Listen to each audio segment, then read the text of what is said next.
Hello friends, Roopa's ರಸೋಯಿಗೆ ಸ್ವಾಗತ. ಇವತ್ತು ನಾವು 7 ಕಪ್ ಬರ್ಫಿ ಮಾಡೋಣ. ಮೊದಲಿಗೆ 1 ಕಪ್ ಕಡಲೆ ಹಿಟ್ಟನ್ನ ಒಂದು ಕಡಾಯಿಗೆ ಹಾಕಿ 1 ಕಪ್ ಹಾಲು ತೆಗೆದುಕೊಂಡು ಸ್ವಲ್ಪ ಸ್ವಲ್ಪ ಹಾಕುತ್ತಾ ಮಿಕ್ಸ್ ಮಾಡ್ಕೊಂತ ಹೋಗ್ರಿ. ಗಂಟಿಲ್ಲದ ಹಾಗೆ ಮಿಕ್ಸ್ ಮಾಡ್ಕೊಳ್ರಿ.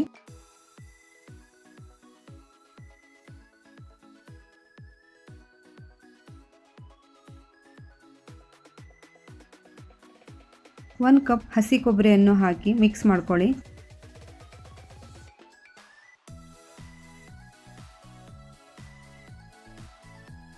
ನಂತರ 1 ಕಪ್ ಗೋಡಂಬಿ ಪುಡಿಯನ್ನು ಹಾಕಿ ಮಿಕ್ಸ್ ಮಾಡ್ಕೊಳ್ರಿ.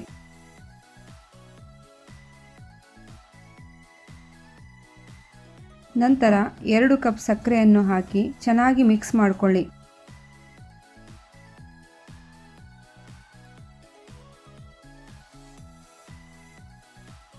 ಈಗ ಇದನ್ನು ಗ್ಯಾಸ್ ಮೇಲೆ ಇಟ್ಟು ಚೆನ್ನಾಗಿ ಕಲಿಸುತ್ತಾ ಇರಿ. 2 ಟೇಬಲ್ ಸ್ಪೂನ್ ತುಪ್ಪ ಹಾಕಿ ಕಲಿಸುತ್ತಾ ಇರಿ. ತಳ ಹಿಡಿಯದ ಹಾಗೆ ಇದನ್ನು ಕಲಿಸುತ್ತಾ ಇರಿ. ಮತ್ತೆ 2 ಟೇಬಲ್ ಸ್ಪೂನ್ ತುಪ್ಪ ಹಾಕಿ ಕಲಿಸಿರಿ.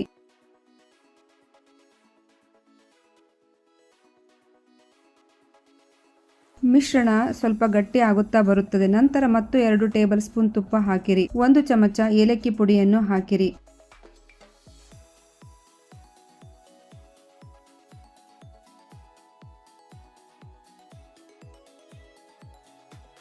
ಮತ್ತೆ ತುಪ್ಪ ಹಾಕಿ ಚೆನ್ನಾಗಿ ಕಲಿಸುತ್ತಾ ಇರಿ.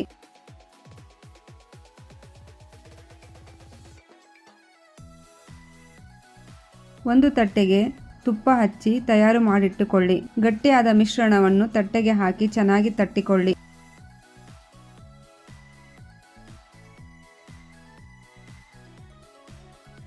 ಸ್ವಲ್ಪ ಬಿಸಿ ಇರುವಾಗಲೇ ಇದನ್ನು ಬರ್ಫಿ ಆಕಾರದಲ್ಲಿ ಮಾಡಿಟ್ಟುಕೊಳ್ಳಿ. ತುಂಬ ಟೇಸ್ಟಿ ಆದಂತಹ 7 ಕಪ್ ಬರ್ಫಿ ತಯಾರಾಗಿದೆ.